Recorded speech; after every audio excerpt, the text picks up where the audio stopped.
ओम शांति। 1 मार्च बाबा की मुरली। मीठे बच्चे, बेहद ड्रामा के आदि मध्य अंत को समझना है। जो पास्ट हुआ वही अब फिर प्रेजेंट होना है। अभी संगम युग प्रेजेंट है, फिर सतयुग आना है। प्रश्न: श्रीमत पर अपने आप को परफेक्ट बनाने की विधि कौन सी है? उत्तर: अपने आप को परफेक्ट बनाने के लिए विचार सागर मंथन करो। अपने आप से बातें करो। बाबा, आप कितने मीठे हो, हम भी आप जैसा मीठा बनेंगे। हम भी आपके समान मास्टर ज्ञान सागर बन सबको ज्ञान देंगे। किसी को भी नाराज नहीं करेंगे। शांति हमारा स्वधर्म है, हम सदा शांत रहेंगे। अशरीरी बनने का अभ्यास करेंगे। ऐसी ऐसी स्वयं से बातें कर स्वयं को परफेक्ट बनाना है। गीत: माता ओ माता जीवन की दाता। ओम शांति। शिव भगवानुवाच। सिर्फ भगवानुवाच कहने से मनुष्य कुछ समझ नहीं सकेंगे। नाम जरूर लेना पड़ता है। गीता सुनाने वाले जो भी हैं वह कहते हैं कृष्ण भगवानुवाच। वह पास्ट में हो गए हैं। समझते हैं श्री कृष्ण आया था और गीता सुनाई थी, वह राजयोग सिखाया था। अब जो पास्ट हो गया वह फिर प्रेजेंट जरूर होना है। जो प्रेजेंट है वह फिर पास्ट होना है। जो पास्ट हो जाएगा उसको कहेंगे बीत गई। तो अब शिव बाबा आया है, जरूर होकर गया है। शिव भगवानुवाच जो ऊंच से ऊंच है वह सबका बाप है। जिसको सर्वशक्तिमान कहा जाता है वह बैठ समझाते हैं, तुम उनके बच्चे शिव शक्तियाँ हो। शिव शक्ति की महिमा गीत में सुनी न। शिव शक्ति जगत अम्बा होकर गई है, जिसका यह यादगार है। होकर गए हैं, फिर आने हैं जरूर। जैसे सतयुग पास्ट हुआ, अब कलयुग है, फिर सतयुग आने वाला है। अभी है पुरानी दुनिया और नई दुनिया का संगम। जरूर नई दुनिया होकर गई है, अब पुरानी दुनिया है। जो सतयुग पास्ट हुआ है, फिर भविष्य में आना है। ये समझ की बात है ना। ज्ञान है ही समझ, वह है भक्ति, यह है ज्ञान। सृष्टि का चक्र कैसे फिरता है वह समझना है। उनको समझने बिगर मनुष्य कुछ भी समझ नहीं सकते। ड्रामा के आदि मध्य अंत को समझना है। उस हद के ड्रामा के आदि मध्य अंत को तो जानते हैं। यह है बेहद का ड्रामा, इसको मनुष्य समझ नहीं सकते। बाप जो बेहद का मालिक है वही खुद आकर समझाते हैं। शिव भगवानुवाच है, न कि श्री कृष्ण भगवानुवाच। कृष्ण को भी श्री कहते हैं क्योंकि उनको श्रेष्ठ बनाने वाला है बाप। भारतवासी बेचारे यह नहीं जानते हैं कि कृष्ण ही नारायण बनते हैं। हम अभी कहते हैं बेचारे बेसमझ हैं, सब गरीब दुखी पतित हैं। हम भी थे, परंतु अभी हम पावन बन रहे हैं। पतित पावन बाप अब हमको मिला हुआ है। कृष्ण को पतित पावन नहीं कहा जाता है। नई पावन दुनिया बनाने वाला रचयिता बाप ही है, जिसको परमपिता परमात्मा सर्वशक्तिवान कहा जाता है। वो ही पतित दुनिया को पावन बनाने वाला है। पतित सृष्टि को पावन बनाने वाला है। पतित सारी सृष्टि है। रावण पतित बनाते हैं। पतित पावन एक ही ईश्वर है। मनुष्य पतित से पावन बना नहीं सकते कोई भी हालत में। सारी दुनिया का सवाल है न। समझो करके सन्यासी 1-2 करोड़ पावन हो, फिर भी 500-600 करोड़ पतित हैं, तो जरूर इसको पतित दुनिया कहेंगे न। वास्तव में शिव भगवान उवाच, पतित दुनिया में एक भी पावन हो नहीं सकता। बाप कहते हैं, तुम बच्चों को पावन बनाने के लिए सारी सृष्टि को पावन बनाता हूँ। पतित पावन का अर्थ ही है विश्व को पावन बनाने वाला। शिव बाबा खुद कहते हैं, मैं पतित से पावन बना रहा हूँ। तुमको ही पावन दुनिया का मालिक बनना है। नई दुनिया में है आदि सनातन देवी देवता धर्म, यह भी कोई नहीं जानते। शिव बाबा को भी कोई नहीं जानते। पूछो, तुम जो निराकार परमपिता परमात्मा शिव की जयंती मनाते हो, वह कब आया? निराकार आया कैसे? जरूर निराकार तो शरीर में ही आएगा, तब तो कर्म कर सके। आत्मा शरीर बिगर कर्म थोड़ी कर सकेंगी। परमात्मा आकर जरूर ऊंच बनाने का ही कर्म करेंगे। सारी विश्व को पावन बनाना ये एक ही के हाथ में है। मनुष्य तो दुखी ही दुखी है। भक्त भगवान को बुलाते हैं तो जरूर भगवान एक होना चाहिए, भक्त अनेक हैं। शिव भगवान उवाच, मैं शिव भगवान तुम बच्चों को राजयोग और सृष्टि चक्र का ज्ञान समझाता हूँ। अर्थात अब तुम्हारी आत्मा को सृष्टि चक्र का ज्ञान है। जैसे मुझ बाप को सृष्टि के चक्र का ज्ञान है, मैं आया हूँ तुमको सिखलाने। सृष्टि चक्र फिरना तो जरूर है, पतित से पावन बनना है। कोई तो निमित्त बनते हैं न। 5 विकारों रूपी जेल से लिबरेट करने मैं आता हूँ। मैं शिव हूँ जो अभी इस तन में बैठा हूँ। तुम कहेंगे मैं आत्मा इस शरीर में बैठा हूँ, मेरे शरीर का नाम फलाना है। शिव बाबा कहते हैं, मेरा निराकारी शरीर तो है नहीं। मुझ परमपिता का नाम शिव ही है। मैं परमपिता परम आत्मा स्टार मिसल हूँ। मेरा शिव नाम एक ही है। तुम ही शालिग्राम हो, परंतु तुम्हारा नाम 84 जन्मों में बदलता रहता है। मेरा तो एक ही नाम है।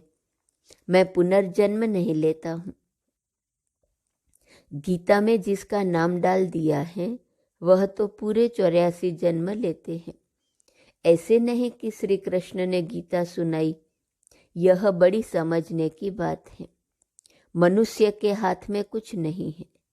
जो कुछ करते हैं सो परमपिता परमात्मा करते हैं। मनुष्य को शांति सुख देना यह बाप का काम है। हमेशा महिमा एक बाप की ही करनी है, और कोई की महिमा है नहीं। लक्ष्मी नारायण की भी महिमा है नहीं,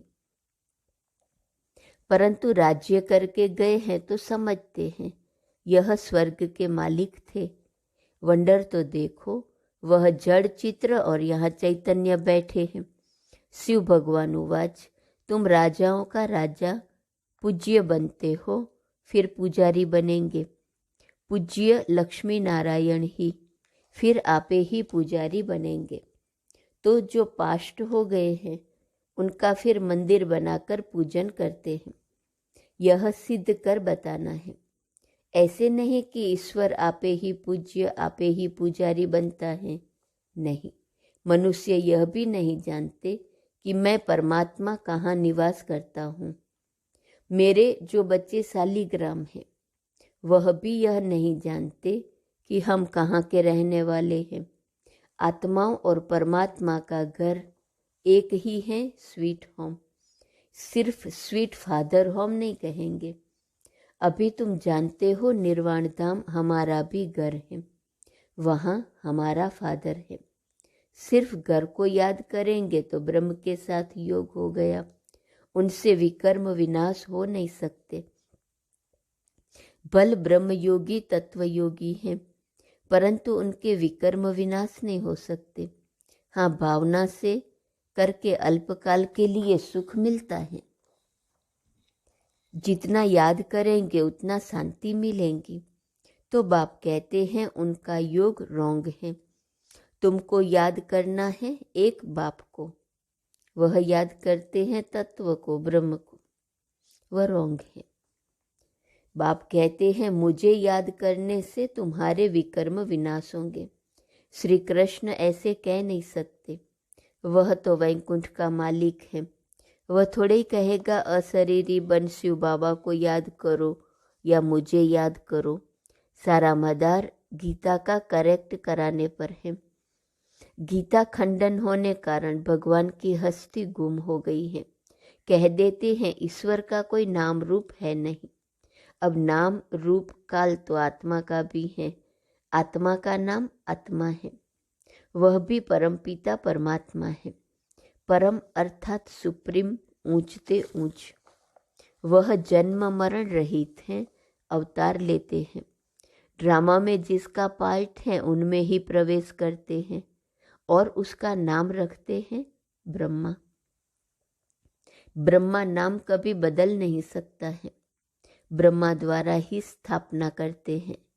तो वह श्री कृष्ण के तन में थोड़े ही आएंगे। अगर वह दूसरे में आए तो भी उनका नाम ब्रह्मा रखना पड़े।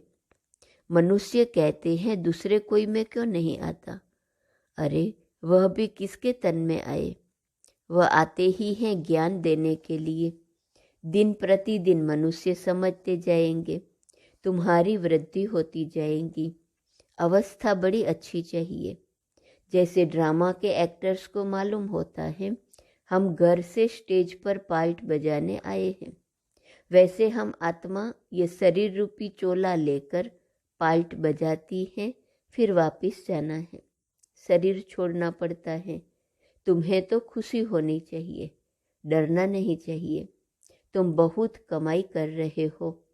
शरीर छोड़ने वाले खुद भी समझ सकते हैं हमने कितनी कमाई की है। तुम समझते हो जो शरीर छोड़कर गए हैं उनमें से किसका मर्तबा बड़ा कहे।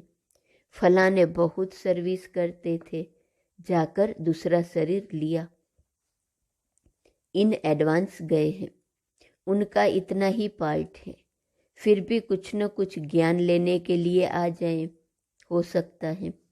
वारिस तो बन गए ना, किसके साथ हिसाब किताब चुकतू करना होगा वह खलास करने गए। आत्मा में तो ज्ञान के संस्कार है ना, संस्कार आत्मा में ही रहते हैं, वह गुम हो नहीं सकते। कहाँ अच्छी जगह सर्विस करते होंगे, नॉलेज के संस्कार ले गए तो कुछ न कुछ जाकर सर्विस करेंगे। ऐसे तो नहीं सब जाते रहेंगे, नहीं। हाँ इतना जरूर है, योग में रहने से आयु बढ़ती है। मैनर्स भी बड़े अच्छे चाहिए। कहते हैं बाबा आप कितने मीठे हो, मैं भी आप जैसा मीठा बनूंगा, हम भी ज्ञान सागर बनेंगे।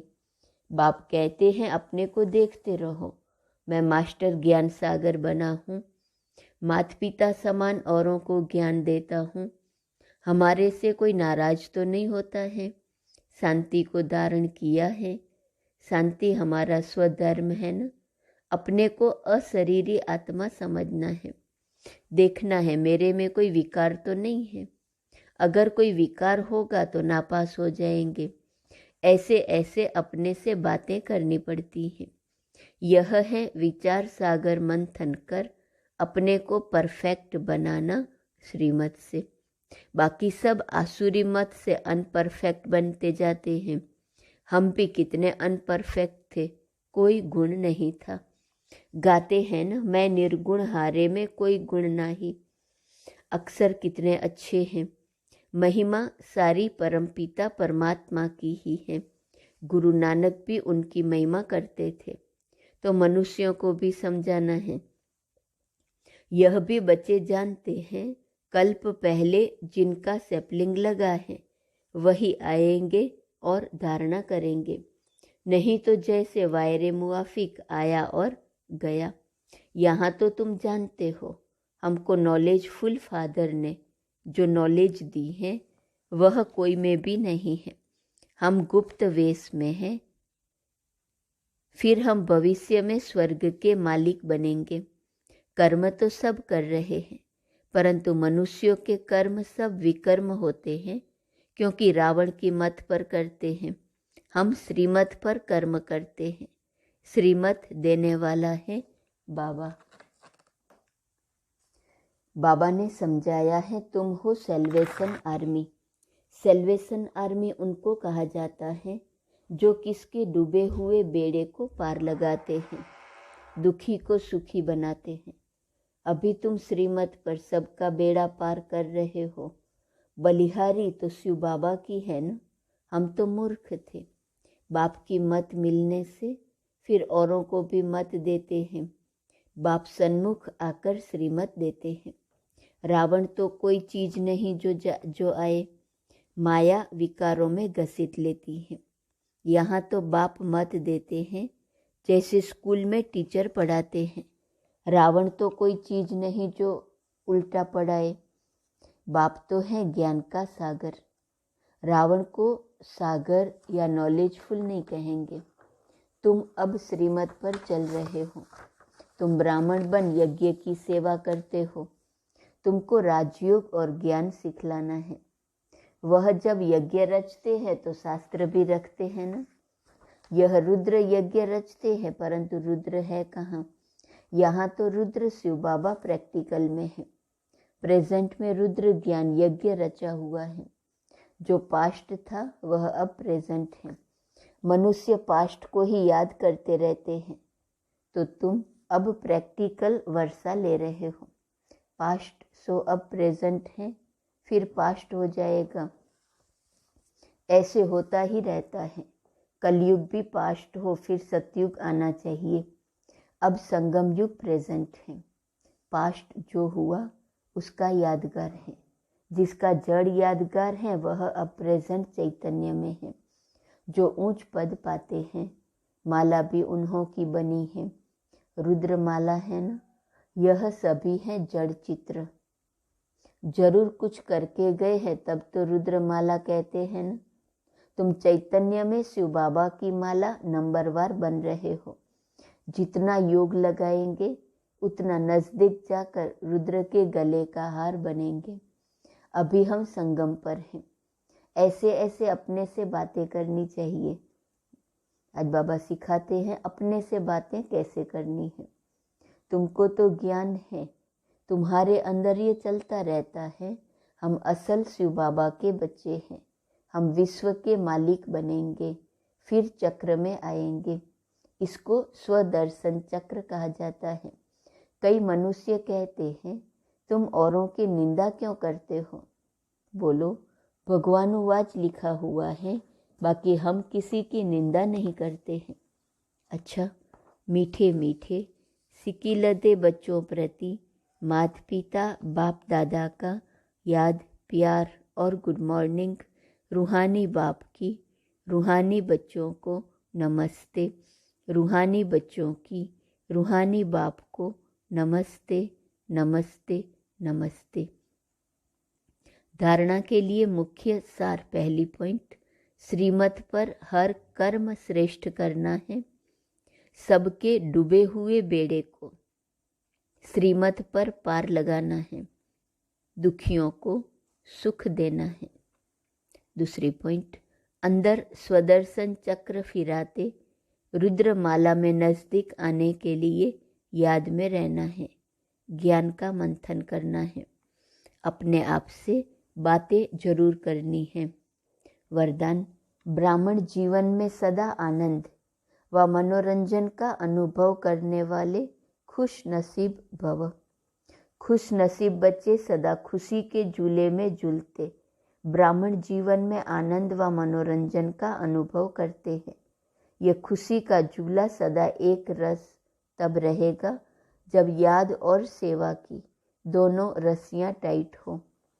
एक भी रस्सी ढीली होंगी तो झूला हिलेगा और झूलने वाला गिरेगा।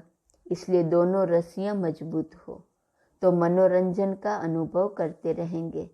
सर्वशक्तिवान का साथ हो और खुशियों का झूला हो तो इस जैसी खुशनसीबी और क्या होगी। स्लोगन, सबके प्रति दया भाव और कृपा दृष्टि रखने वाले ही महान आत्मा हैं। ओम शांति।